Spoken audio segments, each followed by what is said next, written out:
What's going on, everybody? I am live from the road in Lake Lure, North Carolina. I got Charlie from Reagan Renee Royal Pythons on the show tonight. He just did his first live selling event on MorphMarket, and I recently did one on Palm Street. We are going to dive in, pick those apart, hang out. It's always a good time when Charlie's here. So thanks for being here tonight. Stick around. Let's get to it.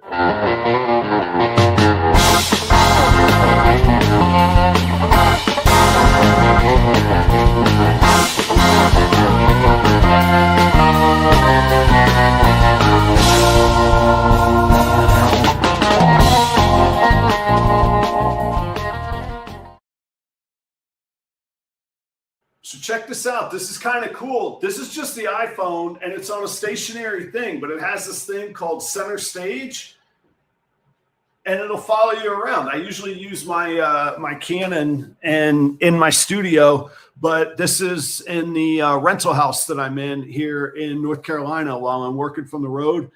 If it's a little bit of a funny story. If you think I'm dressed like this for any reason, I will tell you exactly why I am. So I got this nice house and it's cool and the company's paying for it. I'm not, all full transparency, but it's cold here on the East Coast and it's been storming on the East Coast and this house has no heat. I got this awesome house and I'm stuck in one little bedroom downstairs with a mini split that is warm, and the rest of the house, it's like 48 degrees in here right now. So I'm sitting here in my work clothes because they're the warmest thing that I've got, because I thought, Minnesota boy going to North Carolina, I don't need to bring a heavy coat. And, I assume they had heat in the mountains, which they do. It's just not functioning properly. I think it's on generator backup or something. Anyway, here we are. Thank you for being here tonight. I hope that you will stick around and hang out. I have said publicly, and I do believe it. I think it's the thing. I think 2026 will be the year that live selling really kind of hits and becomes normalized and becomes not the way, but a way that selling is done. And the projections worldwide for live selling are pretty wild. And you guys know, full transparency, I advertise for Palm Street. I normally would have their banner right behind me. I'm here on the road in North Carolina, though. And so Palm Street was a little bit of a early adopter, forefront on this. But we've seen MorphMarket adopt this and not only adopt it, create the live selling platform, but it is launched. People are doing it. And Charlie at Reagan Renee Royal Pythons, who experiments all the time, tries out different selling strategies. He's always learning, evolving. He did his first event there, and we're going to dive into that tonight. That's on MorphMarket. I did one on Palm Street a week ago, and we'll pick apart what live selling in 2026 looks like. So thank you all for being here. If you didn't see, I'm live from the East Coast tonight. I'm in North Carolina. I say the East Coast. I'm in the mountains of North Carolina. I'm actually nowhere near the coast, but I'm in the mountains of North Carolina.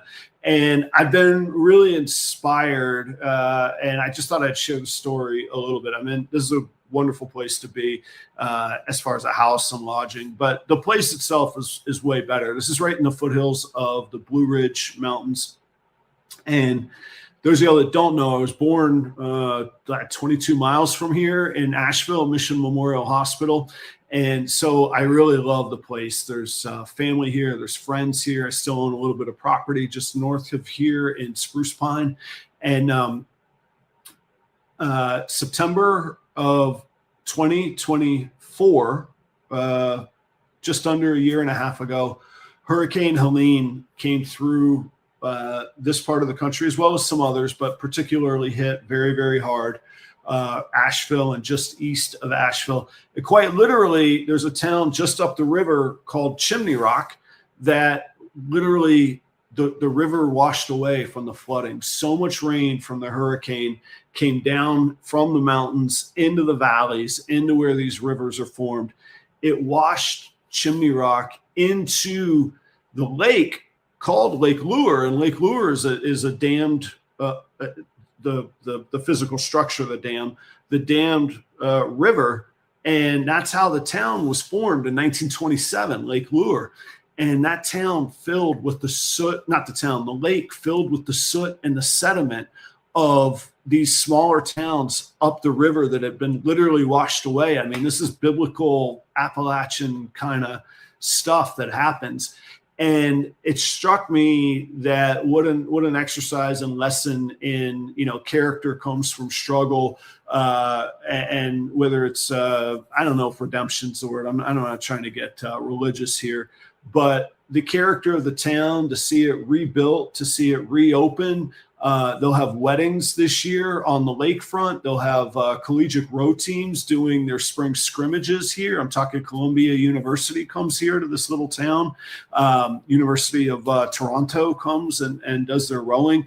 And the town is resilient and built back. It's really surreal to see. The lake is still basically empty. So there's this just big gorge. But you could tell that there's a lake there and there's docks out to nowhere. And that lake, they've started to refill it up, and they've started to close the dam and fill it back up, which is part of why I'm here right now, doing some consulting in hospitality, getting ready for the upcoming season for this company and this client of mine. So thought I'd share that. We all have tough times, but we probably didn't have our town wash away in the past 18 months or have to face fishing out somebody's town out of our town lake that creates the economy of our town. So anyway, for what it's worth, inspiring place to be, inspiring people. And like I say, it's a place where my roots run deep. So live from Lake Lure, North Carolina, it's Proper Royals tonight.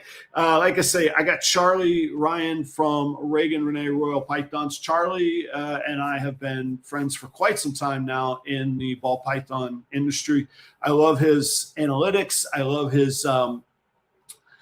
there's a curiosity that goes with experimentation. Charlie rarely sits still when it comes to his strategy. I would say I'll let him speak for himself in a minute, but I would say his strategy is to experiment and evolve, both from advertising, both from value to customer, from learning and expanding. He's been programming various calculators with AI, programming in Python, which I don't believe he has a background in. He just has a background in learning and being curious. So all of those things I really enjoy when Charlie's here. I pick his brain. We learn and motivate, learn from each other and motivate each other. So please welcome back to the Proper Royal stage. That is Charlie Ryan from Reagan Renee Royal Pythons. What's going on, Charlie? What's up, Adam? What's up, everybody in the chat? I'm excited to be back. This should be a fun one.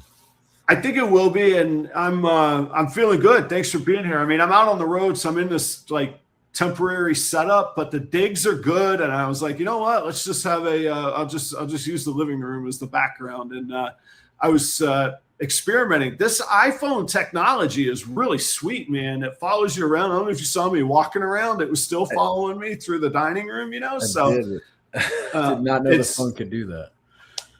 If you have an Apple laptop and an Apple phone, but you make the iPhone, the camera for StreamYard, and it has a setting called center stage.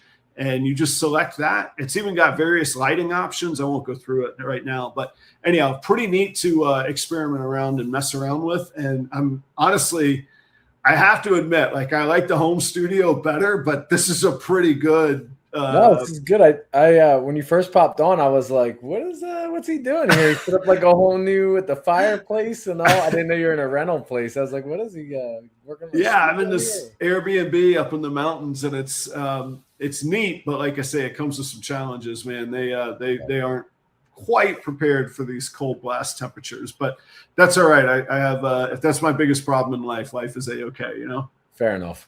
Yeah. How's your family? How are you all? I know you all do. What'd you get from this blizzard? Any action out there? Yeah, I think my town got just under 13 inches. The town where I work got a little over 14.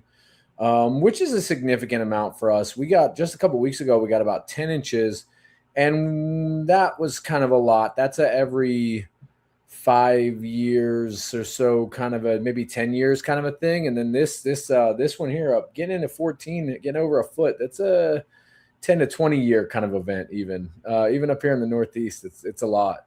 So the only saving grace is it's pretty warm. So and they're so good now at plowing. It's crazy. Within less than 24 hours. I mean, during the storms, the major roads are clear because they're pretty much plowing constantly. It's insane. Right. Yeah, they know it's coming. Yeah. By the next morning, they're starting to get into neighborhoods and stuff and clear it up. Now, this had 45-mile-per-hour winds tied to it, this one, so trees came down and stuff too. So I know there's a couple people around without power and stuff like that. I know that there's some roads that still today they were trying to clear. Some roads were still impassable, but for the most part, everything was back to business as usual, like 24 hours later. Oh, that's good, man. Yeah, you talk about the wind. I flew into Charlotte Sunday night just before all this came, or as it was coming through. And man, that plane was doing this. There's jokes about it, but like people were like getting religious on that plane for us to get on the ground. You know what I'm saying? Religious just taking off. Yeah. Anyway. So, well, it worked. I mean, here we are, so we're okay. But yeah, it was. It's been kind of a neat trip. So I'm glad you guys are well. Your snakes are well. Your temps are good, and all that though. We're good. I mean, two things on that. One, I don't think our neighborhood lost power anyway, but a couple of years ago, once the collection kind of started to hit a certain dollar value, which isn't as high as probably I think people would think, where the break point is, where I think it makes sense. But being in this area where this can happen, we lost for the first couple of years we lived here, we lost power once a year. Usually in the summer, but God forbid it's not in the summer, it's going to be a bad day. And even in the summer, you don't want it to necessarily throw off temps for a couple of days. I mean, too hot can be a bad thing too, but I do have this built out in the basement, so I probably wouldn't have an issue with that. But you don't want to throw temps off too and throw things out of like whatever rhythm, that you have going on. I know some people even purposely manipulate temps and stuff, thinking it's part of the cycle. I can't say whether that works better or worse because I've only more or less done it my one way. I've kept the room a steady state, but I wouldn't want it to have cycles that I'm not ready for happening at whim. So what I'm trying to say is we put a whole house generator on a couple of years ago when we got a little more serious about this, just knowing that the risk was there of having something bad happen. So it's really now everything runs. It's really a layer of insurance. Even in Minnesota, obviously temps are a big concern. My boiler can operate separate from electrical, so I have gas and electrical redundancy. So one goes out for whatever reason, which is power is most likely. The gas burner will still heat the radiant floor heat. And if the gas for some reason goes out, I do have electric heaters in there that I basically never use. They're purely backup or supplemental heat. So believe it or not, in the wintertime, I'm pumping heat out of there because of the rodents, how warm they keep it. So anyhow, I'm glad to hear that everything's going well. Let's talk about what inspired you to jump on this live selling feeling right now. You did an event on MorphMarket. Tell us not so much the results, but kind of what inspired you to do it. And was it an auction or was it a live selling or was it a little bit of both? Give us the beginning of it. So as far as what inspired me, I wish I had like some, grand intelligent answer. What inspired me to do it is, there is, like you said, you've been saying a little bit. I listened to a lot of Gary Vee. I think we probably talked about it last time I was on the show. He's out here screaming from the rooftops that live selling is going to be the future. Oh my gosh. Yeah. And so I said, you know what? I've more or less committed to not doing shows. And I'm not going to go into all of why that is, but the simplest version is I feel personally, rather than move the animals to the show and back, I'll take I can take all those hours and just market through the week. Right. Yes, sir. Right. For better or worse, doesn't mean that's the right answer at all, or that I'm steering people that way, but that was just a personal choice I made in my direction.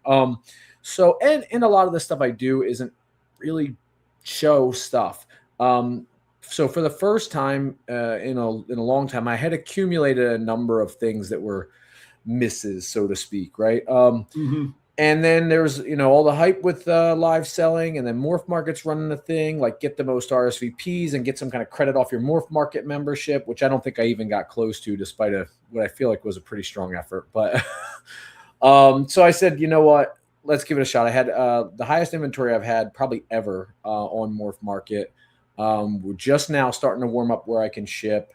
We're getting into tax season. I think I got a little ahead of myself. In hindsight, I might have waited a couple more weeks.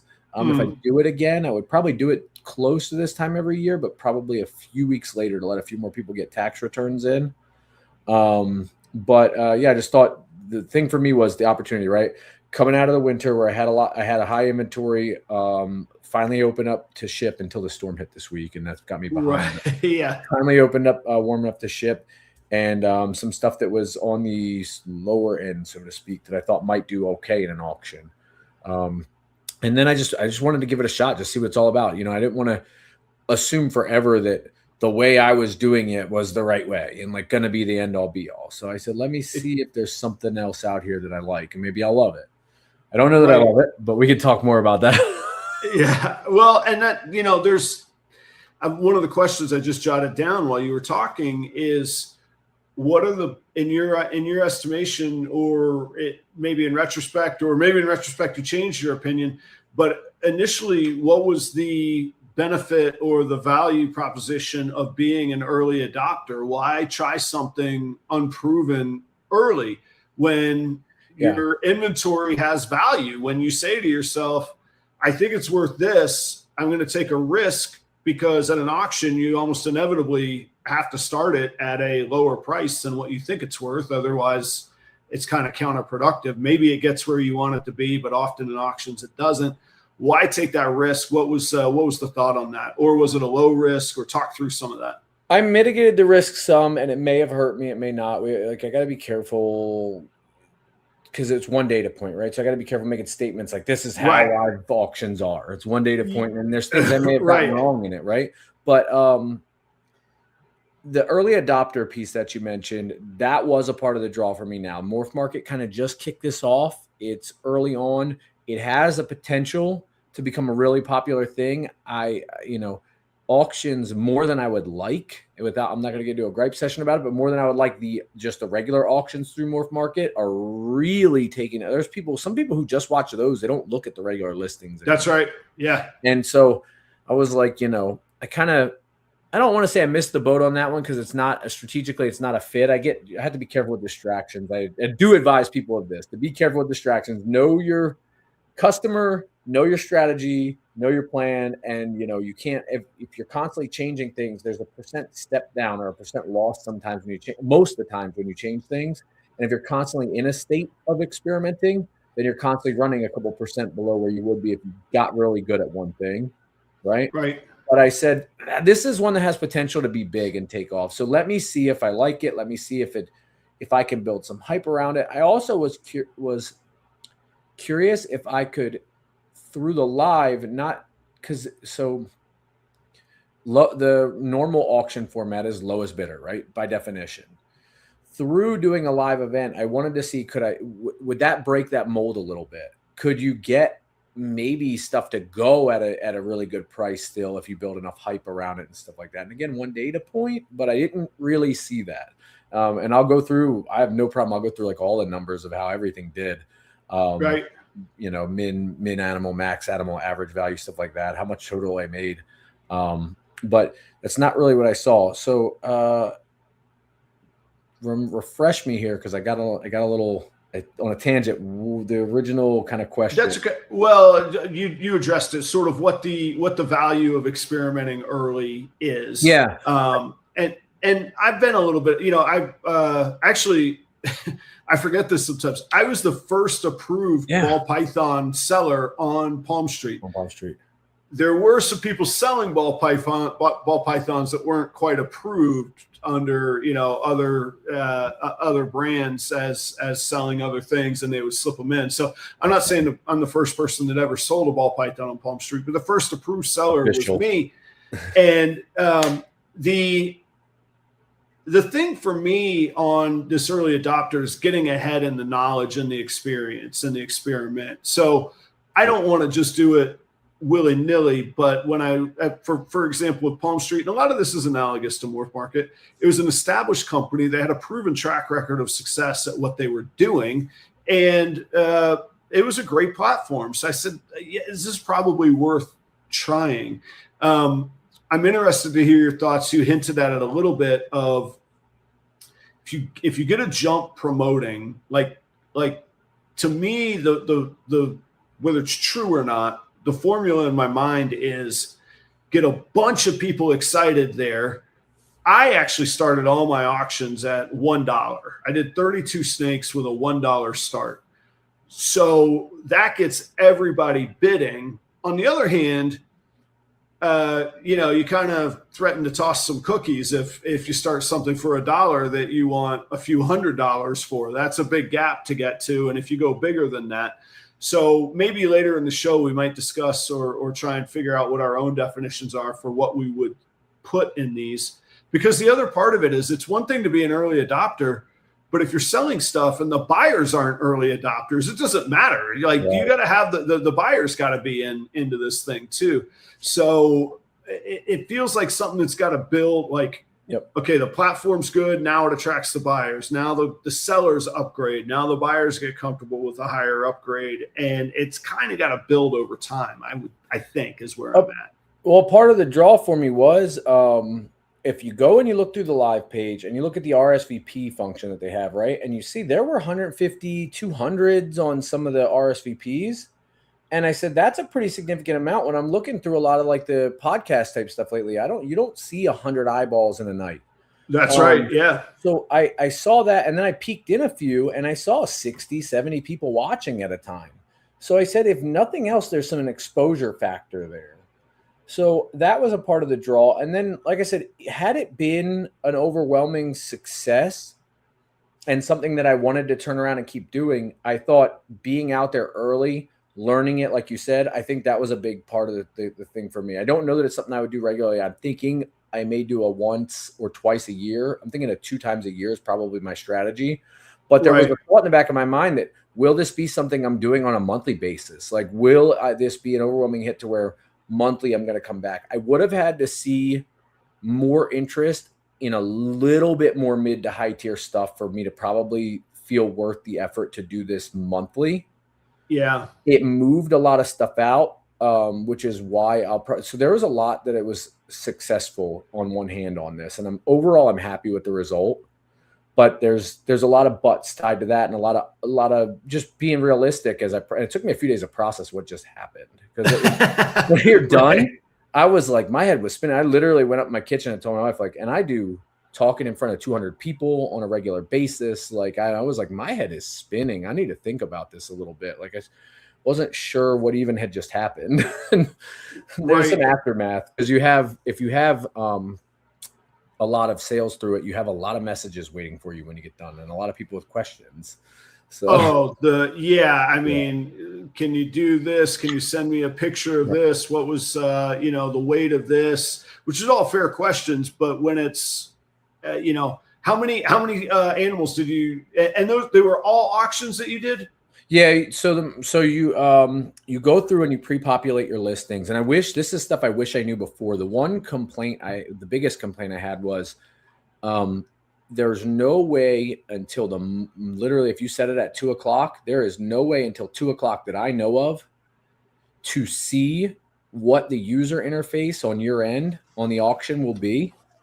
To see like how you're going to interact with the chat, where it's going to be on the screen, if you can switch from one camera to, so I had 2 webcams and I couldn't figure out if I could switch from one to another. On an iPhone, there's a swap and you can swap front to back, but I couldn't swap from this camera here to one that's over at a light box. Not that I could figure out literally live as people were joining.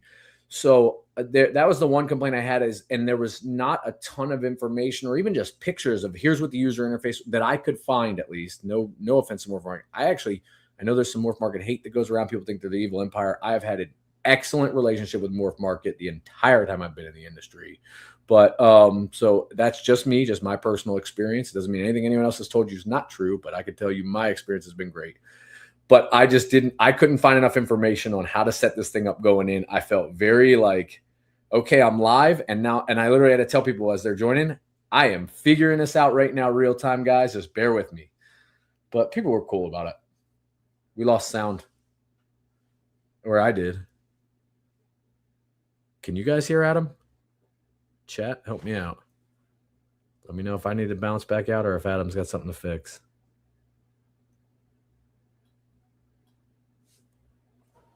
Check. How about that? Gotcha. All right, hang on. So I was trying to look up my stats on Palm Street, and just like you were saying, one of the faults or the things that you discover is that I couldn't get my Palm Street is almost solely based off of a cell phone, platform. Gotcha. So trying to get the stats, I switched the camera thinking that I was cool. But when I disconnected the phone, all right, now I'm on the phone camera. Let me get the phone anyway, I messed with stuff is what I'm saying. Yep. So your question was, what did I do as an auction, right? And so the way that it's set up, what I could tell, you pre-populate all your listings you're going to do during it. And you can pick it as auction or not. I chose to go with auction. And then you pick a time per animal for the auctions. So I picked 2 minutes per animal. And so, yeah, it was an auction. You can queue up when they start. You really don't have an opportunity to stop one early or to skip one that I could find. So I was 44 listings of put it on for 2 minutes. And if a minute in, somebody clearly no one's interested, we were kind of dead air. So I started having to do it. And this is part of why I was so like whirlwind, like tired after. I started having to try to do like song and dance for the last minute if an animal wasn't selling. Right. Yeah. You don't want dead air because people just turn away at that. I didn't want people to just bail. So I'm like, all right, well, we'll start to show look, clearly no one wants this. And I kept being like scared someone's going to get confused and bid on the wrong animal. Like, do not bid. If you're not interested in the animal is in the bottom corner, this is something different. This is what's going next. And like trying to be like, talk about the next animal. Oh, yeah. Oh, smart. Yeah. This was its parent. Yeah. These were the parents, or this is a sibling of it. So maybe somebody will be interested. So I had a Spectre Krypton. The super striped Kryptons are amazing. So when somebody wasn't bidding on the Spectre and it was just sitting dead air, I grabbed the super stripe and said, look, this is what you could make with it. 2 reasons. 1, to fill the dead air, and then 2, to maybe get somebody to go, oh, wow. Right. Yeah. I do mine. Believe it or not, I know it sounds crazy to everybody. I do 30-second when I do auctions. Now, to your point that you were just bringing up, and I use Palm Street much more as a live selling platform rather than an auction platform. For all the reasons we've talked about, I generally don't auction my animals. They sell at shows, they sell on MorphMarket, they sell on Instagram, they sell on Palm Street. If I'm auctioning stuff, it's kind of like you're saying, I've got a maximum velocity or a maximum capacity that I've got to bring down. It's things that are not a year old, but from the previous season, and I've got the new stuff coming. Okay, they were misses wherever, fine. Let's see where the market is. And this is a little bit less of a popular opinion, but breeders I've largely already made my money on. Okay, I'll take what I get for them. They're not exactly sunk costs, but if I've made money on them and I'm not planning to use them in the future, I'm okay with take the market. So some people got a steal of a deal, a banana G-stripe female proven breeder. I don't remember exact dollar amount she went for, but it was under $200. I'll tell you that. Sold one on mine. What? Sold one, almost a very similar animal on mine. Yeah. So, but it's not because there was anything wrong. Just at a certain point, all of us should have genes or combos that become obsolete because we're breeding, we're holding back, we're raising up, and we're improving our stock. So on it goes to somebody else. So Sure, was it, quote, worth more? I think so. On the other hand, I've taken her to 5 or 6 shows at what I thought she was worth. She didn't sell.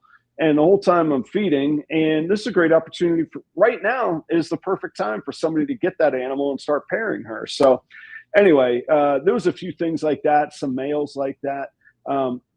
But generally I like Palm Street actually for a populated shop that I could show off some things that are in the shop. I might only sell 1 or 2 animals, but I'm selling them at retail and I'm building knowledge, education, basically a one-off solo show of this, except I'm in the shop and I'm cleaning or whatever it might be. So I really like it from that standpoint. And I don't use MorphMarket nearly as much as most people. For whatever reason, I don't find a whole lot of success on MorphMarket. That could be self-fulfilling prophecy. Oh, I don't use it that much, so I don't find that much success. Or do I not find that much success, then I don't use it. But I like live shows. My sweet spot is in-person live interactions, and then local here in the Minneapolis areas where, well, not here tonight, but generally. So I'm not familiar. Does MorphMarket limit the number of lives that you could do? Is there the opportunity to have a store inventory populated and you could run like just a live event that wasn't auctions? What's the what are the parameters of what MorphMarket allows? It looks like there's the ability. I opted for auction, but it looks like there's ability to just run a live event, more like you're describing, where I just basically go on and just show different things and see if anybody wants it QVC style. Like I'm not just like auctioning it down. I just opted. I didn't opt for that. I don't know why I went auction, other than my fear maybe was like you described. Like I've already a lot of them had already been listed. I made sure to add some new releases, and I'll talk in a second. Remind me to come back to what all I listed, which is a sneak peek. The answer is everything, but I'll talk about why, I guess. But I was afraid like most of them had been posted already, at least for some period of time. Very few were less than a month old. There was a handful.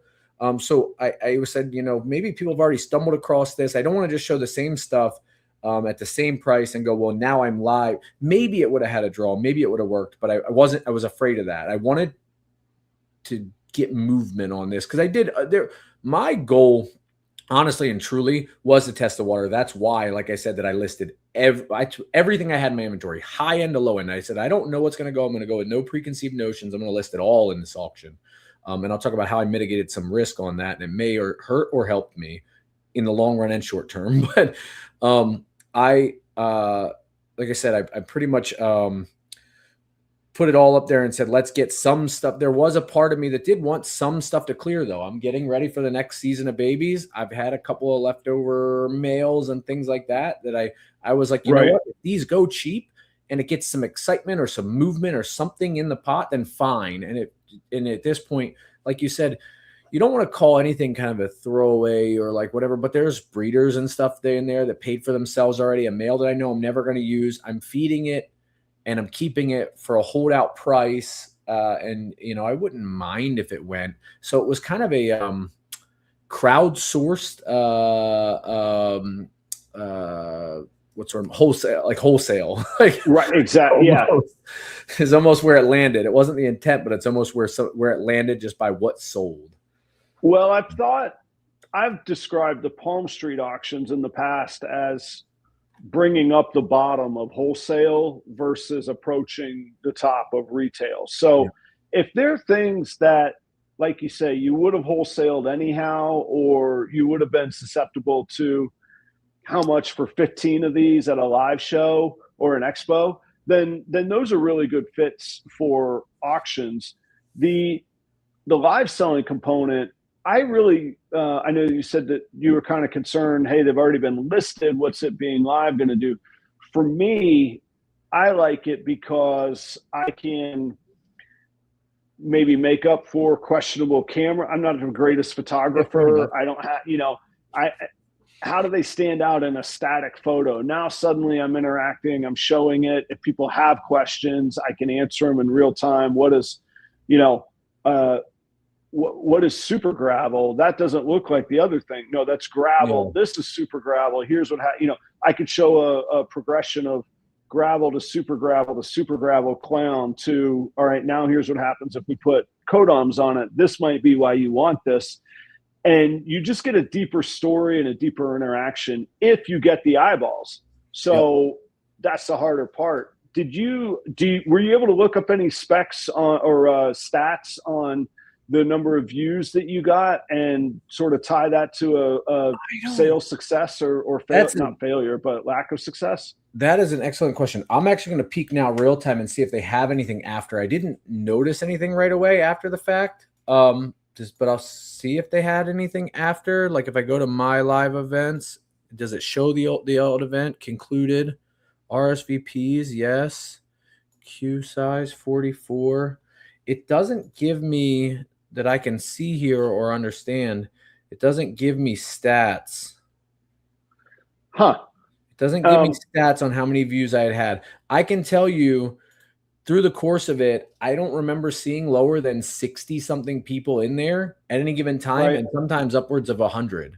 So it was really exciting, the number of eyeballs. Like I was this is a lot of people. That's pretty good then. Yeah. So on mine, I pushed mine only for about a week, but it also, the thumbnail was a $1 start for everything. My was 30 plus animals at $1. I got 243 viewers in mine. It doesn't mean all at once, but through the course of it. And I actually thought that was pretty interesting that even on Palm Street, because if you think of ball pythons, I think people think of MorphMarket much sooner than they think of Palm Street. So I was pretty happy with those number of views. And I think we're kind of on Palm Street anyway, when something new and exciting hits, a whole bunch of people try it. Yeah. And then a whole bunch of people go, that's not what I thought it was. And then everybody says, that's not what I thought it was. So it all falls down. Yeah. And then it kind of picks back up. We've seen it with Bitcoin. You see it with all sorts of tech things. That always happens. So I don't think it's the most opportune time right now for Palm Street from what I hear of the noise of the community and all that. But then there's 43 people that show up, and all of my snakes did sell, but of course I started them at $1. Nothing went for $1, but the average price was fairly low. I moved 32 of them. I took home $2,509. So, $75 to $80 average per animal. A few of them went for a couple hundred. A few of them went for, $18 and that kind of thing. But the reality is the ones that went for $18, maybe if I had really hustled, I could have gotten $40 for at a show after I paid a vendor's fee and traveled and went through all that. You know what I mean? Yep. And Bobby brought up a good conversation point here. He specifically was saying the advantage of the sales potential after the show.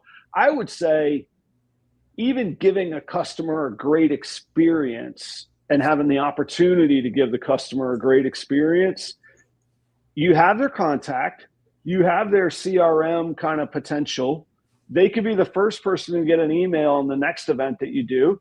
Yep. They could be the first person, I noticed you bought a male double het ultra male clown. It was only $18, but I got a female that might fit that.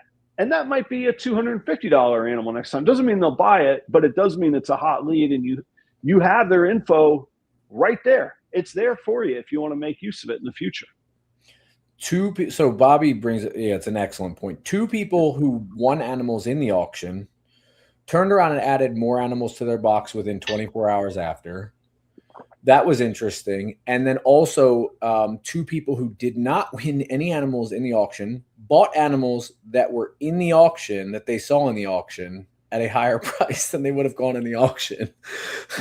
They came back after the fact and bought them. So there was like an aftershock from it of just, like I said, that exposure and stuff. And I think you said something earlier that I probably glassed over and understated, but it's a really good point. What I'm remembering is hearing Bob Vu talk about one time Darian from MorphMarket calling him and saying, don't you know that animals with more than one photo sell X% faster than animals with one photo. Why don't you have 2 photos on your like? And it's just like a funny anecdote from Bob Vu, but it stood out to me ever since, and it fits in with what you're saying.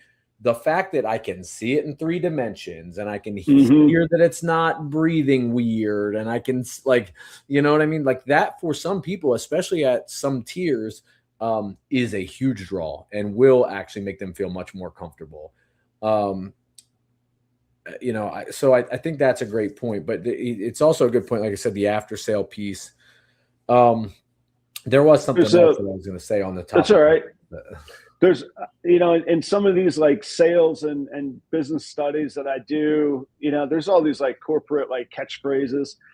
One of them I heard one time was, how do you take a person from curiosity to commitment? Yes. What is that spectrum? What is that experience? Yep. And I find live selling speeds that up. And in live selling, there's not 4 other ads around my ad, my moment of converting curiosity into commitment. So, you know, that's what live expos are great for. But to me, live selling can be even better because there's not the distractions in the room. Yep. I don't have to maintain somebody's eye contact because they're in front of me. Now I have to get their butt in the seat to begin with. So that takes some marketing and the platform.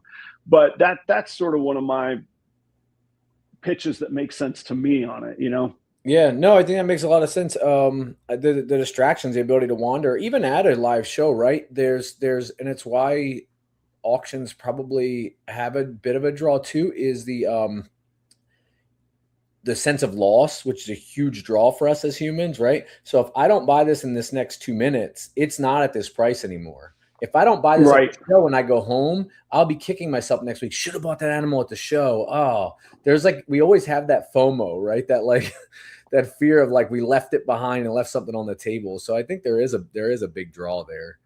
You talk about butts in the seat though. I did a lot around trying to drum that up. You did a lot. Talk about like you were running parallel strategies too, not just like enthusiasm. You talk about the various strategies that you employed on this. Yep. So so what's interesting too is what I know for a fact is several people, which was a cool feeling for me. I was talking with my wife about it today. Several people discovered MorphMarket from me. So during this event, which was pretty cool because I thought it'd be vice versa. Hopefully people will find me on the lives on MorphMarket, but no, I brought people to it. But I attacked it about a week prior. And so the two, like I said earlier, in hindsight, I'd probably go a little later in the year, just a few weeks, just to give a little more time to breathe on the tax returns. But I wanted to be ahead of the curve on that too. I didn't want everybody else to have already gotten everybody's tax return money. So I jumped early. I didn't want to compete with Valentine's Day though. So I waited a week after Valentine's Day, tried to let people get another paycheck between them and the flowers that they had to buy or whatever. So sure. But I again, to the fear of loss thing, so when I'm a big fan of, if you post a reel or some type of short form content, a hook, something that gets them in the first few seconds to look. So you have to have something attractive on the first frame, maybe a word that's a draw. The word that's the crazy word in the sentence should be the highlighted colorful word, like snake or like bite or something like that should be the word that's highlighted. Not that I think people should put bite videos out there. Don't kill me, but don't stone me. But I had a high performing bite video fair enough from the Palm Street auction, man. Oh yes, I saw that. It was hooked on you. There you go. Yes, I saw. Yes, so yes, I saw that. So the short version is, I said I wanted to get people to feel like if I don't go, I'm losing something. And then an excuse to hype it all week that wasn't just, I'm just asking you to show up to buy my animals. I wanted to give something. I feel like they, build some reciprocity and things like that. So every day I posted in the morning a reel that said, this is the reel for today. It's Monday. But the first frame was giveaway. And I figured out halfway through the week what I should have known earlier in the week, because I just said it, which was to have something attractive on the first frame, which is not my face, which is a snake. Also because on Meta, on Facebook and Instagram, I can't say I'm selling snakes out loud, even though I'm completely licensed to do so and completely legit with like every form of government at this point, including medical zoning. But that's a different story for a different day. But so I just showed a snake. It said giveaway. Who's gonna scroll past that, right? And then pulled the snake down and then said it's Monday. We're doing the live event 2/22. So February 22nd at 2 p.m. Right now, I'm going to tell you how you can earn credits. You can go in with money in your pocket, house money for the live auction. So you could walk away with something, almost free or whatever. And then I just ran through, tried to build a little more organic, cheating a little bit, but tried to build a little more organic sharing around it by saying, like it, share it, comment a friend who'd be interested in a live auction as well. So that now people are putting in their story. Mm-hmm. And it had great engagement. I mean, one of the biggest successes out of this, I'll actually check now because now I should have every day of the 7-day period in. But one of the biggest successes for me out of this was the follower gain and the viewers on Instagram itself. So if I go to that, what do you call it? Oh, interesting. Yeah. Did you gained followers on Instagram from the promo? Significantly doing this. Yeah. That's or what I feel was significant for me, because if you remember, I have 4.3 or something thousand followers or something like that, right? So for me, percentage share, it was pretty good. 163 in a week. 163 added followers in a week, which I feel like was that's real solid. Yeah, pretty solid ad. So I would do that in the morning, and I'd say, okay, like, share it, and blah blah. And tonight we're going to spin off a winner for a credit. And so then and of course I had to use AI. So people would comment all day, and then I would take the screenshots, dump them into ChatGPT, have it give me all the names. I'd put the names on a wheel, and that night do a live. So now I'm doing a reel every day and a live every day. That night I would do a live. I'd spin off the winner, and then I'd spin off how much credit they won. And I toyed with doing credit first and then the winner to make people wait to see who won still, instead of like, oh, I didn't win, get out before the credit, to keep people through the whole live, because it turns into a reel after. And one of the big things I've learned with almost any of the content is the algorithms tend to be okay with people getting out in the first whatever percent of time. The skip rate early is okay, but you have to get to a point where the skip rate stops and it holds steady. And then they think, okay, people do like and watch this. It seems like if people are skipping in the middle or towards the end, it's like, oh, people don't like this video. So sometimes shaving the last few seconds off. If you don't need it, I take time off. My best performing reels lately are like 13 seconds. Because my sweet spot is 12 seconds that I exactly reels. Because the skip rate is so low because they don't even have time to skip it. And the replay rate is high because they accidentally stay into the next time even. So they go back to it. So So anyway, I did that every single day. Every single day I gave away a credit. I'll go through when I go through the numbers too, which we'll do here, I guess soon. I gave away a credit every single day leading up to it. And then I did one right at the beginning of the live too. The thought is be really transparent with anybody who ever watches this. I wanted to seed the pot on the auction. If I'm being very honest, I was like, I want to be sure. I don't want to get up there and not have anybody bid anything. So some people are going to feel more comfortable now bidding $50 more than you because they have a $50 credit in their pocket. Right. They're going to feel like, if I don't use this credit, it's gone. I actually had people message me like, oh, so the credit's gone after the auction. And I'm like, it's going to be, I'm going to tell you right now, it's for the auction only. It's going to be gone after the auction. It's okay if you don't use it. Don't feel bad. You didn't lose anything. It was a free thing I made up that I gave you for clicking on something. But yes, it'll be gone after the auction if you don't use it. So, and so some people actually did. Some people didn't use it even. So it's interesting. Well, that's good. I mean, we always want them to participate, and of course we want the bids to go higher, but it also shows good restraint. If an animal's not right for somebody, there's no need to buy it just because you have, or to chase down something just because you have that. So I actually take that as a reasonable thing. Oh, look at the mea culpas here. You get the call out and the apology, man. And the apology. I appreciate that. That's one more thing I did on the marketing though. So in the morning after I posted the reel, I boosted it on Facebook and Instagram, paid advertising. I was really careful what I put in there so I could do that. And I paid advertised it all day until about a half hour before I was going to do the spin. And then I canceled the ad so I wasn't wasting money, which was a weird timing thing I had to do too, because if I was willing to spend $10 a day, which is about what I wanted to try to spend on it, I had to put it at 30 because it was about an 8-hour window. So it spends at that rate to get me to the 10 by the end of it. So sneak peek into the numbers, I spent about $70 almost on advertising going into this thing. So that comes right off the bottom line, right? Right. So a few things, and I like this teasing the numbers. So stick with us, everybody. We are going to get to this. You said that I thought was really cool, and this is not a knock on MorphMarket. You said a few people said they discovered MorphMarket because of your promoing. Yep. And I think if the audience thinks about that, we forget that the market is bigger than MorphMarket. There is an audience out there. There are people that will buy snakes. Look beyond MorphMarket. Then you said you ran ads on Facebook, Facebook and Instagram, which is Meta. I'm a massive fan of that. I did it's been 2 weeks now, I think. Anyway, I did a Patreon video of how I use AI to write Facebook and Instagram ads. I spent $35 to run an ad, and I made a video of how I ran the ad. So I actually did the thing and made a video of it. I sold 3 snakes that week from that ad. So $35 turned into $1,200. That's a Facebook. Like that is, you can find it out there. There's a place for every animal. It could be an auction for a certain animal, for another higher level pet tier. It could be Facebook for a serious collector. It could be retail on MorphMarket. There's live shows, man. The different places are really, really great. So I really encourage people to look outside of just one thing. There's so much opportunity if you experiment out there. And I think you brought those to life really well.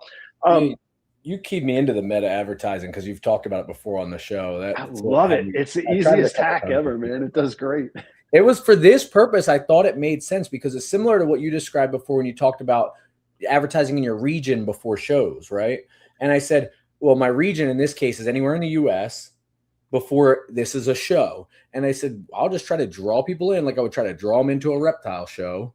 They may have never heard of MorphMarket. And I had some where you could get some, I experimented all over the place. Some I had it take them just to my profile. And some of the times when I ran the ad, because you can pick what you're targeting them to do, right? Some I sent it to the event link on MorphMarket and just RSVP so that they would get the alert the day of the event. And I believe that that's how, again, just advertising to the general public on MorphMarket. Here's a picture of the snake. So if you're interested in snakes and you're interested in a potential giveaway, that gets them to watch. And then if they're interested in, oh, wait, there's live auctions for these? Wait, hold on. And then they go to it. There is, like you said, exactly my thought was a large portion of the population who didn't know that exists, that format to buy one. Yeah, it's so, and it's a testament to MorphMarket that we get comfortable thinking that's the place, that's the finish line, figure out how to be successful there. Don't forget all the people that you came up with, or that maybe that you've advanced beyond, that you can bring with you behind you, so to speak. So audience, stick around. We're going to pay some bills, but right after that, we'll get into how Charlie figured out his initial pricing to start all the animals at, and then some real life numbers and analytics. I don't have any of my props. I can't show any logos tonight, but check out Redline Shipping. Even after that auction on Palm Street, you'll find on Palm Street, Redline is integrated with Palm Street, as well as the other shipping companies. You have a choice of who you can ship with and who you'd like to ship with on Palm Street. But I choose more Redline because of the customer service that you can actually call, get insight, how to ship. Temps are still crazy. Deliveries are crazy right now. Ton of the country, millions of people are under a blizzard. You might want to check with somebody that you can actually pick up a phone. Yes, that costs a little bit of money, not to make the phone call, but to do business. But the service really over delivers, in my opinion. So go check them out. Shedtesting.com is migrating to Phenom.com, excuse me, Phenom. You will see Phenom slowly start to replace the Shedtesting.com name. It's still Charlie Williams behind all of the testing, the DNA analytics on your shed tests. Same great quality, same great service, same great value and speed. Charlie delivers shed test results incredibly fast, highest scientific standards with the lowest amount of human variables involved. Go check out shedtesting.com and keep an eye out for when the transition to Phenom comes. Just know that again, is the same great company and service behind there. Sarah and Josh at Sundog Serpents. You might have seen them this weekend at the Tampa Repticon. They're down in Orlando, Florida. They're people that I've done business with, vended with. I currently do breeding programs with them. We're working on some clown monsoon ingredients that is pretty cool. I tell you that not to brag, but I tell you that because I trust them significantly, both with my business and with my animals. Go check out Sarah and Josh. I just got some fresh updates and notes from them, either coming available or available now. They have TSK Zebra combos and ingredients available. If you're into the TSK Xanthic project, I highly recommend you checking out Sarah and Josh at Sundog. Stranger Hypo Clown ingredients and combos. TSK Clowns, they've been working in the TSK Clown sandbox for quite some time. They have quite a selection there for you. And ingredients available in the Hypo Ultra Pied project as well. So Sarah and Josh at Sundog Serpents, please go check them out.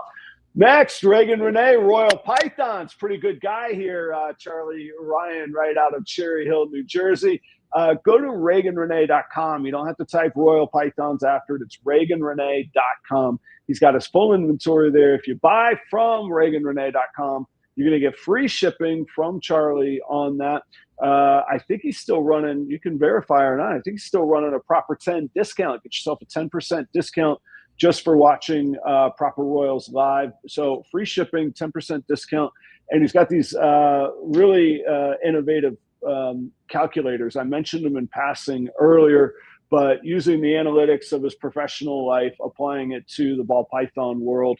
And Charlie, you could correct me here in a minute, but calculators on both sort of a cost value benefit analysis. Now you have to enter in the valuations, but he's going to give you analytics on that. That's all free on ReaganRenee.com. Same with the cost benefit analysis of testing a particular clutch. Again, you're going to enter the valuations, but his analytics are going to give you input to make better decisions and help you advance quicker. So really cool opportunities. Go check out ReaganRenee.com. That is Charlie's website right there. Keeper Kane has a YouTube channel. That's Kane and Michelle Fritz Wallace. They're in Tennessee. They keep a variety of, I would say, fauna, I guess. They've got big snakes, very active ball python breeders and active in the community. There are tarantulas, but I'm thinking of inverts and arachnids as well as aquatics. It's all documented on the Keeper Kane channel. That's right here on YouTube. You're already on the platform. Go check out Keeper Kane. And it's always safe for family viewing, safe for work, that kind of stuff, wholesome entertainment and content. Last but not least is B&S Reptilia. That is Chris Shelley, business partner of mine at Tinley. We vend the October Tinley together. We own some animals together.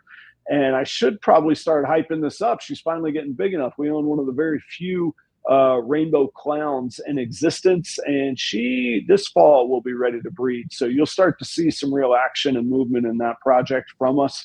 We invested in that girl about a year ago, so pretty cool to see that evolve. Chris specializes in ball pythons, blood pythons, colubrids of all shapes and sizes, locality, boas. If you're into the subset of colubrids called Pituophis, the bull pines, the bull snakes and the pine snakes, he's your guy. All of those, he is a well-known, respected resource on all of those animals, and he's got them available for you to purchase. He'll have the knowledge of whether they're legal in your area and any permits that you need, and he will help you to make sure that you have the paperwork to get those. That is Chris Shelley at B&S Reptilia. Last but not least, there's usually a banner behind me that is Palm Street. Palm Street brings all Proper Royals live content to you ad-free. every week, keeps me going. And I think they do a great job. We're talking live selling tonight. Charlie just did his first live auction event on MorphMarket. I've been doing some live selling on Palm Street myself for the past, actually April will be 2 years, coming up on 2 years now. And we've been picking that apart tonight. Charlie recently did an auction, and we're going to get into the actual numbers, the transparency, and business insights that you come here for. So, Charlie, thanks again for being here tonight. I really appreciate you, man. Thank you for your time. You're always generous with hanging out on the show. So, you know what? I'm sorry. I forgot my initial excitement to get into the show tonight. This Sunday, guys, I'm vending in Des Moines, Iowa at the Cold Blooded Expo show, Des Moines, Iowa, this Sunday. On the topic we just said, you'll probably see some Meta, Instagram, Facebook ads. I will be posting an ad for the event and some animals I'll have there. But that is this Sunday in Des Moines, Iowa. And coming up on the show next week, I got MorphForge. The following week, I got Chris Eaton from the Fat Man Nation. He's going to be talking about the current Deeds Not Words campaign that he's running with Jay from Greenline Morphs. And then the following week after that, we have Jared from Gem Exotics. He's doing some killer media with really incredible content. He's going to come on the show and talk about some of the stuff that he's working on. So cool lineups coming up, and I'll be out and about and, you know, vending a little bit, getting out among the people, man. I love that stuff. So, Charlie, I don't want to make people wait too long on the numbers, but I had one philosophical question. I think you said you ran everything that you had listed in inventory. How did you calculate a starting price? I realize not everybody's a psychopath like me and starting things at $1. What did you start things out? How did you hedge your risk? I did not start everything at $1. No, for most items, well, there were a few. Let me go. There are a few that I was like, you know what, this mail, if this just goes, I'll be happy. So let me back up one step and say I did free shipping on everything on the auction. Nice benefit. Okay. I did not want people to have to think while calculating in the 2-minute window. Oh, and then maybe it's going to be $50 for shipping, or have an assumption that shipping was going to be $90 or something higher and try to keep that in their pocket. And I just said, I put the starting bid. So there's a few, what I'm trying to say is there's a few that I was like, if this just goes for shipping and I get maybe a new contact, a new customer, friend, whatever, fine. So there were a few that I put at $45. As their starting bid. Okay. They were just started it as the price of shipping, essentially. Pastel red stripe, or $40, I think. Pastel red stripe triple het mail. And I said, this is a smaller guy. He'll probably go for it'll probably be $40 to ship it. About anywhere except maybe Washington State, right? That might run me a little more. So for most of the other stuff, I about cut the price in half. I don't have great and I went to ChatGPT and I thought about almost every move. Including how I know you well enough. I know you analyzed it, man. This was the one move where I didn't put a ton of thought into it. I found myself overthinking it, and I said, I'm just going to cut them in half. If the best thing I can say, and we talked about earlier about wholesale and things like that. If somebody walked up to me and said, I'll buy everything you have on your MorphMarket for 50% right now, I'd give you 50% for the entire inventory, I'd say, yeah, okay, fine, take it. Right. So that was kind of my logic behind I'll put them all at 50%. Like I said, the exception being a couple. I was a little leery. Like I said, I put everything low to high. So I had a $3,500 Desert Ghost Highway with a Paradox female Het Cryptic and G Stripe or something like that I have up for like $3,500 on MorphMarket. I put her at $1,000 starting.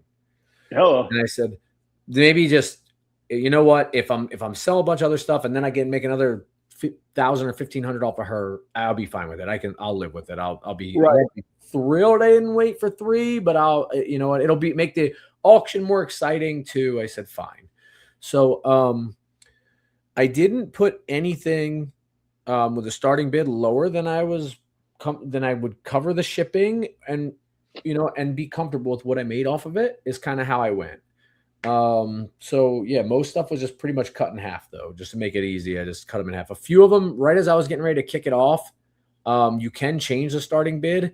And feeling out how the auction started, a few of them I dropped a little bit more. I said to my wife, no one's going to bid on at that. Just put it at 200. Like, and she was DJing for me on the side. Like she was picking the next animal in the auction and queuing it and starting it and stuff like that. So I was just like, was that Reagan or your wife? My wife. Reagan was Right, okay. Trying to hug the camera the whole time.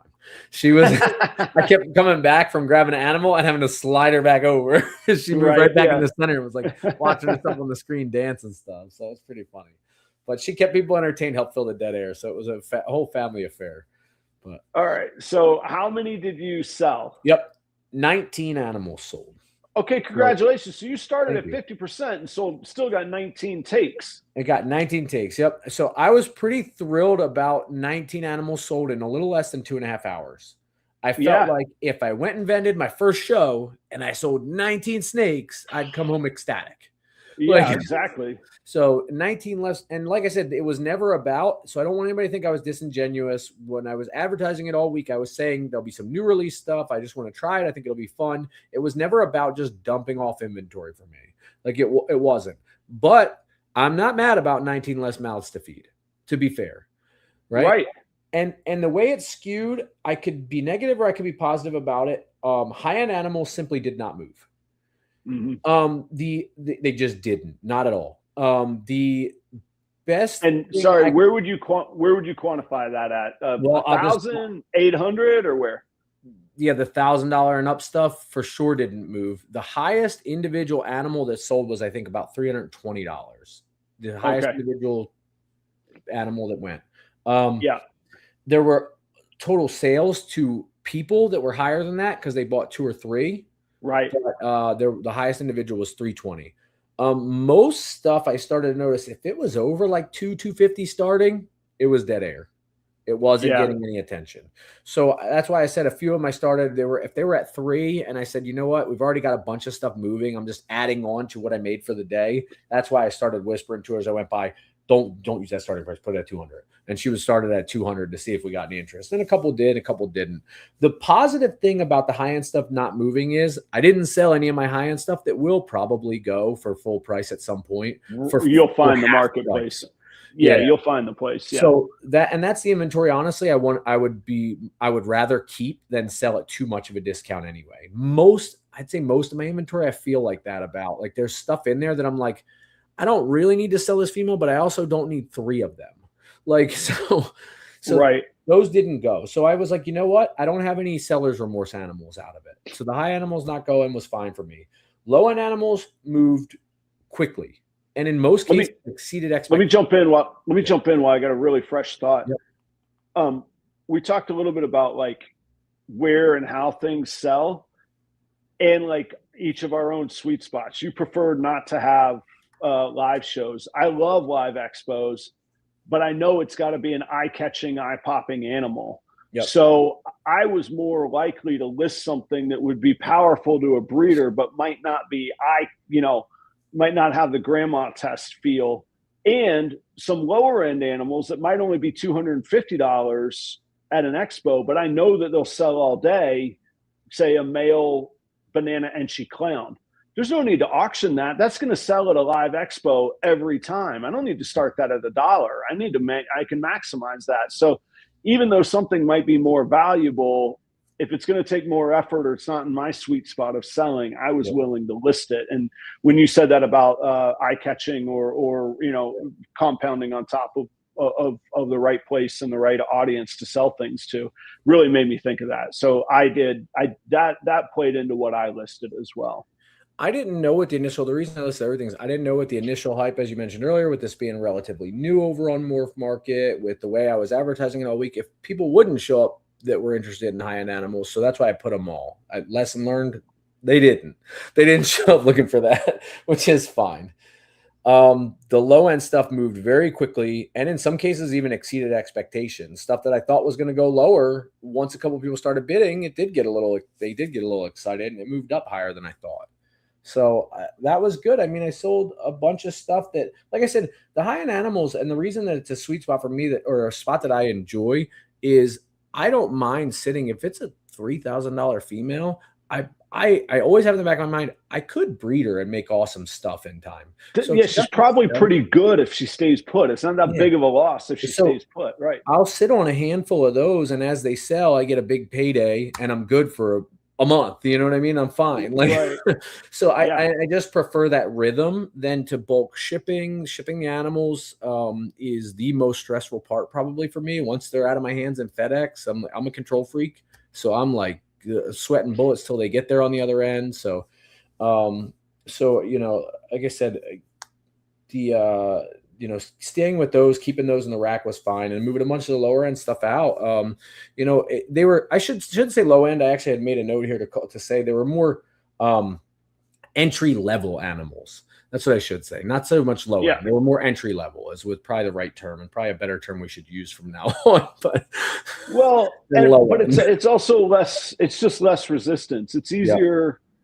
We might be able to afford a ribeye steak every night, but it's easier to buy a candy bar at the checkout. There's a reason all the cheap stuff is at the checkout. It's low resistance. It's you grab it, and it's stuff we're eating. It has to be by definition high quality for us to put it in our bodies, you know? Yep. Once you got into stuff that should be maybe like a $500 breeder female, a lot didn't go, and a couple did and exceeded expectations. So a couple that I was like, man, I'm not sure anybody's going to buy this. They ran up a little bit, and I was like, all right, well, that's pretty cool. So the low end did really well. Mid tier, I would definitely seed some in. If I was going to do another auction again, I would encourage people to seed some in. I'm when I talk about ChatGPT and think through every move, I took the order of the animals I was auctioning and bounced back and forth between high to low, so that I didn't like lose somebody that might be a high end buyer because they just get all entry level stuff going all day at the beginning. Yeah, I bounced back and forth a lot. But what else? If you want to share, what was your either total take or your average per sale, if you're willing to share? About 3,200 overall for the day. Nice. So I'm not mad about that at all. I have a real quick breakdown here. Let me go grab it. Click over a tab here. Sorry, where did it go? So a little over 150 average per snake. I think it comes to, I think it's a little less than that. I think it's 120. Okay. 31.90 for 19 animals. Let me make sure this is doing the math right for me. Oh no. That's bottom line. So yeah, you're right. It's probably about 150 at the top. I have all the expenses out for that 122 number. I made 122 a snake at the end of the day. There you go. Okay. So it was like 155 or 160 a piece. There's a couple of things that are cut out of that though. So I have 31.90 at the top. I told you I spent about 70 in advertising throughout the course of the week. About $10 a day. I estimate my shipping is going to come to almost $700, that free shipping, which somebody said, like, you're going to take it in the shorts on the shipping. And I was like, well, like I said, I put the starting price, had shipping built in. So I said, I'm going to probably spend 50 on shipping this, and I'll make 150 on it. I'd be happy with that. Fine. That's what I put as a starting bid. So I could see why someone would say you're going to take it in the shorts, but I had that factored in the back of my mind. Here's the catch, the other catch. I don't know what Palm Street does, but MorphMarket does a couple bucks an auction that they skim off. So it's like $5 animal auctioned. So I estimate their cut is probably about $200. So interesting. 25 is what I'll have probably left to my name at the end of the day across the 19 animals. So 122 an animal. Yeah, interesting. And so here's where like life gets real and reality sets in for people. So advertising for Palm Street, we got that. There's this tribalism, of course, in the world, and people like to be like, I'm with so and so, and I'm like, it's a sales platform. Let's not let it define our lives and our identity. So the number of people, right? Yes. So the number of people that would beat me up and say, oh, Palm Street nickels and dimes me with fees. One of my questions was going to be, what subscription level did you have to have? I don't know if everybody has access on MorphMarket, but that was interesting. So every item, they're did you say it's a flat fee or it's a percentage of sales, or are you not sure? Or no, they don't take okay it. They don't take a percent. I know you don't represent them. They don't take a percent of your sales. So I'm glad you said that, because now I'm realizing maybe it wasn't so bad, because I said I don't know if Palm Street would have charged me for this, but I think it's $5 per auction. I don't know for sure now if that was every animal that sold in the auction or every one that I ran through the auction, but it has an estimated price next to it. It's telling me $200. So so that's $5 per auction, whether they 40, sold or not. Times the 5, yeah, 200. So yeah. Okay, so the de facto, so Palm Street's fee is, I think it's 6.9%. And then if you get 100 people that RSVP, they knock off 0.5%. So it comes down to 6.4. Let's just call it 7 for easy math. But it's only on the sales. Yeah. So it's on. Yeah. So it's only on the sales. So if they're charging you, whether it sells or not, just to run the item versus I'm getting charged on the sales. Yeah. My expenses were right around $200 to run mine as well. Cost me the same. So since I sold a bunch, I did okay. Had I sold 2 out of 40, I'd be hurting on $200 bill. You'd be in the hole, Yeah, I'd be in the hole. The way I justified this in my mind going in was, I mean, and I don't vent shows, but what's an average table fee?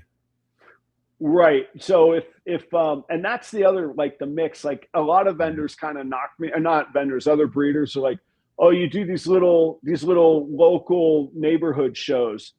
Yeah, they cost me under $100. I could get 2 tables at Ed and Emily Snake Discovery Show for under $100. I would do that every freaking weekend under their banner. You know what I mean? Fair enough. So it's very low there. But so the Des Moines show, I think I'm paying $210 to go vend there, and then of course Tinley is a fortune, and All American, I think you're paying $200 per table. So right around the same. Yeah, so your expenses are going to be there. And a little part of me wants to go, hey, all you people that said Palm Street was out of line for this and that, you got to pay for the service. You have to pay for the platform and the opportunity. That's not a knock on MorphMarket. They got to stay in business. I got no problem with that. And like you say, whether it's a Facebook ad, a live expo that we're spending, it costs money to get your product out there. It does. Yeah. So, I mean, I'm looking at it now. I spent, between the shipping and all that, right? They went from 160 something down to 122. So you get about 70, you walk away with 75% of what I sold, I walked away with. So at the end of the day, I have 19 less animals to feed. None of my high stuff that I would have had seller's remorse about is gone. And I put an extra $2,300 in the bank. I feel pretty comfortable with the result. I'm not like, I said to my wife, this wasn't a home run. I'm not like, let's do this again next month. We this really crushed, but I'm comfortable with this. This is something that I would consider, like, again, my thoughts are like a spring and fall, like first shipping opening back up, tax return kind of time, run one of these off. And then right before winter and I shut down shipping, run one off to try to get, again, some stuff cleared out before I have to feed it through the winter. Like I said, it wasn't the thought going into this, but in a practical sense now, that's the only avenue I see for me that makes sense. If I have enough stuff in that range, and I don't know that I'll have enough inventory in that range, I'm pairing a little different this year. But if I have enough stuff in that range, when shipping's getting ready to close, I probably would run another one. Yeah. Right. Yeah, I would only do, like you say, at most a few times a year, and I'll probably only do them once a year just as a clear out. Yep. Again, I really love the live sales platform. I can't speak to how MorphMarket's fees would play into that strategy, because on Palm Street, if I don't sell anything, it doesn't cost me anything, but I can hang out on there for 4 hours running my mouth and building my brand and connecting with people if I want to. Not that I do 4 hours, but you get the idea of what I'm saying. The other thing that's interesting, and you and I could probably make a show of this, but we're going to wrap up here, so I don't want to make a whole show of it. But part of my incentive, where I didn't care nearly as much about how much am I making per snake, am I losing money here, I had a target I wanted to get to. I had an investment I wanted to make in a rodent rack and stock for rodents that means I will make more money because I raised that money and I didn't have to, and that's in north of $2,000. I have $2,000 if I want to put it down, but I don't want to cough up $2,000. If I would just want to cough up $2,000, I want to go buy Gibson guitars, man. Like, I want something cool. So I took the inventory from the business that wasn't very promising and turned it into something that's almost a slam dunk guarantee. I can't fulfill people's orders that I have on ASFs right now. So I want to continue to expand and grow that, but it's expensive to do. So I've already reinvested the money and already expanded production on that. Yeah, there's plenty of like parallels, other stuff we call it, right, in any other business, as far as like, you're just collecting that capital, right? It's asset turnover, right? We're getting rid of stale inventory, whatever you want to call it, but you're, like you said, you're liquidating one thing to turn it into invest it. If these aren't, I can hang on to these forever if these aren't very profitable, and I can fight and hope that they actually sell and I made more, or I can get the money today. There's a time value to money. I can get something for them today and put it to work on the next thing. And a part of that it was that for me, because there is, and I could go into the bank too and do it, but the business has been now profitable for going on 2 years. I don't want to take it out of the household anymore. And so part of it for me was there is a breeder male that I want to put into the rack this year. There you go. At the end of the year. So it's going to be a quick turnaround for me too. If I get the male that I'm looking at, I'm going to turn around and make short work of it. Like, I think that's both what things that we said are really also in praise of decisive decision making. I know that there's people that will hem and haw over, well, what if I hold on to him? What if I don't make the money? I got Tinley around the corner. I guess I could drag him there. Make the decision, get on with it. Sometimes for better or worse, you figure out how to maximize the results. And like you say, the value of time people neglect, in my opinion. Yeah. I mean, I could sit right there. We go. I don't know what else to say. Like, I sit and wait for another couple $100 on it, or I got $100 that goes to work doubling and tripling today. So it's gonna compound and it's gonna come back faster. So very nice. Let me ask you this, just to wrap up. Would you still keep basically your 50% start? Did you see that as a success or something that you would change?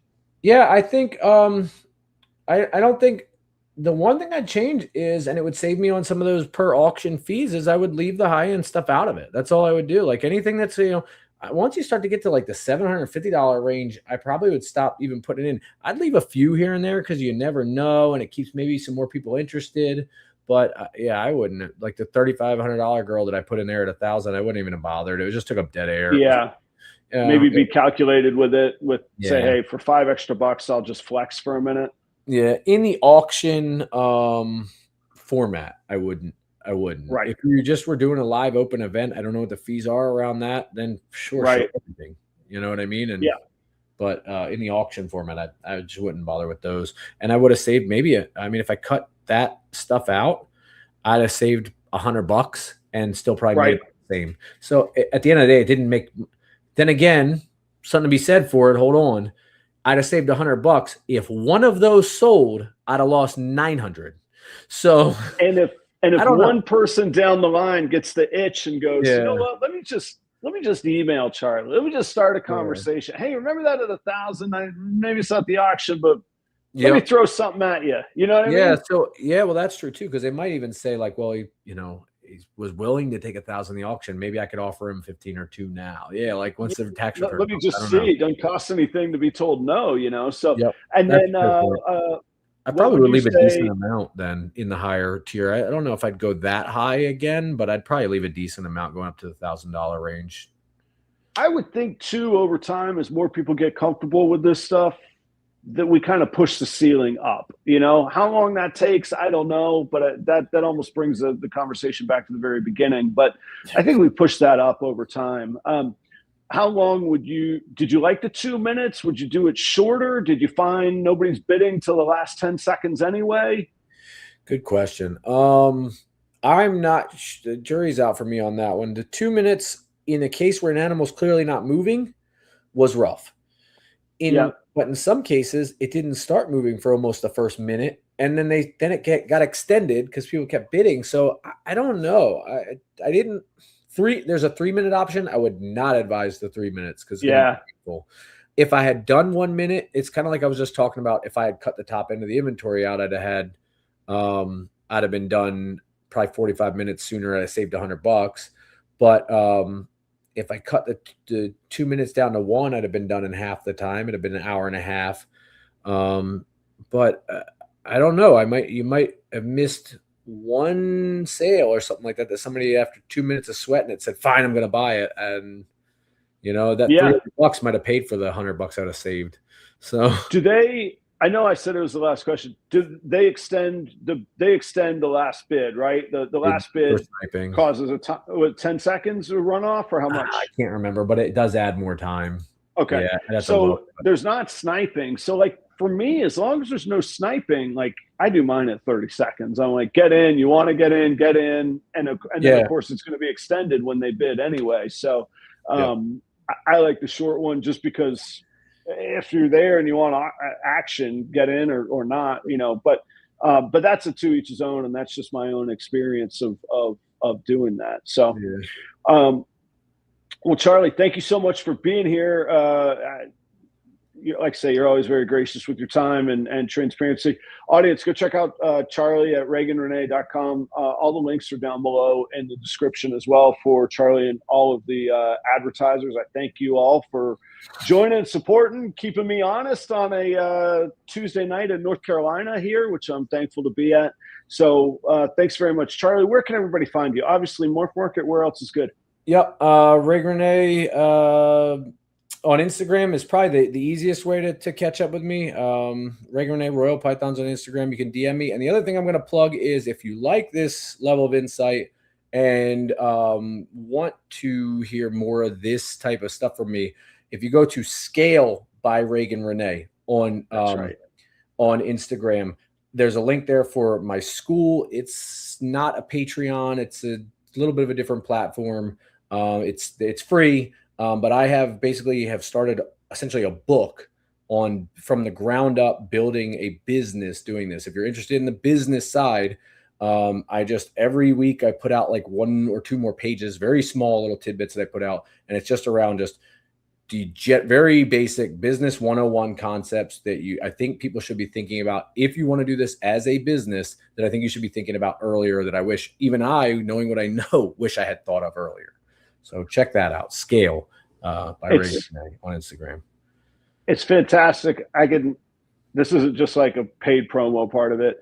I could personally testify to Charlie's insight on analytics and insight into business. It's where we kind of connected and became friends in the first place, along with the ball python. So go check that out. Incredible, innovative tools that you're working on and pushing boundaries. So I always enjoy it. Thanks for being here, man. I'll see you soon. It ties to those calculators that you mentioned. I'm sorry, but really quick. It ties to those calculators. So when I put a new lesson out, I almost always have a calculator as well. So I go through how to do the math by hand, but I usually put something that links to a hidden link on my website that helps you fill it in, and it does a lot of the math for you too. So, but it's walking you through the concepts, trying to help you understand why to make certain decisions. Doesn't tell you what decision to make. It tells you what you need to be thinking about to make it for yourself. To make the decision. Very good. Thanks, guys. I appreciate it. Charlie, stick around for just a second. Guys, I'll see you next week. I got the crew from Morphforge. Same place, same time, but I'll be back in Minnesota by then. Cheers, everyone. Thank you.